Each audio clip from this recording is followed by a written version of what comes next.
তুমি মনে রেখেছিলে? হ্যাঁ, তুমি বলবে আর আমি মনে রাখবো না, তাই কি কখনো হয়? অনেকটা দেরি হয়ে গেল, তাই না? না, এখনো তো সন্ধে থেকে রাত হওয়া বাকি। আকাশের তারাদের জ্বলে ওঠা বাকি। খুব বেশি দেরি হয়নি। তোয়া জুলু জুলু চোখে পারিজাতের দিকে তাকিয়ে কথাটা শুনছিল। পারিজাত আকাশের নির্দেশ করে বলল, দেখো তোয়া, কি সুন্দর বাঁকা চাঁদ উঠেছে। তোয়ার দৃষ্টি তখনও পারিজাতের দিকে। পারিজাত এবার হেসে বলল, কি দেখছো অমন করে? তোমাকে। আমি তো তোমাকে নিয়ে এলাম এই সন্ধ্যের নদী আর আকাশের মিলন দেখাতে। কত স্নিগ্ধ, কত সুন্দর, তাই না? দেখে তুমি আমায় দেখছো তোয়া? তোয়া হেসে বলল, ওই যে বললাম বড্ড দেরি হয়ে গেছে পারিজাতদা। পারিজাত বিষণ্ণ মুখে দূরে তাকিয়ে রইল। তোয়া পারিজাতের কাঁধে মাথা এলিয়ে দিয়ে বলল, ঠিক এভাবে নদীর বুকে ভেসে একটা সন্ধ্যা দেখার কথা ছিল আমাদের একসাথে, আজ থেকে বছর 7 আগে, তাই না পারিজাতদা? হুম।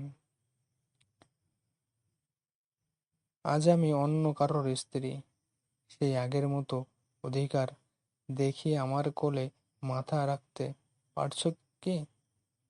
না। সেই আবদারে বলতে পারছো কি? তোয়া আমার মাথায় হাত বুলিয়ে দাও।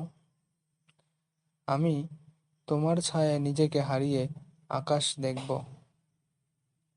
না। তবে এখনো কি বলবে দেরি হয়ে যায়নি? পারিজাত হেসে বলল, হয়তো কিছু বাধা এসেছে। তোমাকে আগের মতো ছুতে পারবো না, রাখতে পারবো না তোমার হাতে হাত। তবে বিশ্বাস করো, ভালোবাসাটা ঠিক আগের মতোই আছে।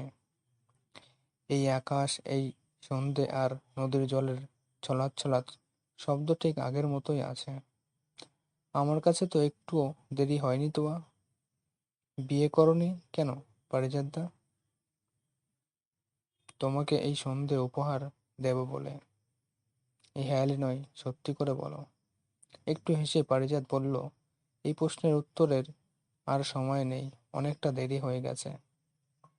তো আর কিছু বলতে পারল না। সত্যি বলতে ও বলতে চাইল না। এত ভালোবাসা বুঝি অনেক কপাল করে পাওয়া যায়। পথে আস্তে আস্তে পারিজাত একটা লাল গোলাপ কিনেছিল, কিন্তু ঠিক সাহস করে দিতে পারেনি তার প্রাক্তন প্রেমিকাকে। তোয়া সেই গোলাপটা হাতে নিয়ে পারিজাতের দিকে এগিয়ে দিয়ে বলল, নাও, আমার খোঁপায় গুঁজে দাও। আমার মনে হয় এইটুকুর জন্য আমাদের খুব একটা বেশি দেরি হয়নি। খেয়ালি সুর ভাসতে ভাসতে মাঝি নৌকা বেয়ে চলেছে দূরে কোথাও। শোনা যাচ্ছে নদীর বুক ভাঙা সেই কান্নার গান। আজ জলের ছলাৎ ছলাৎ হেয়ালি কলতান।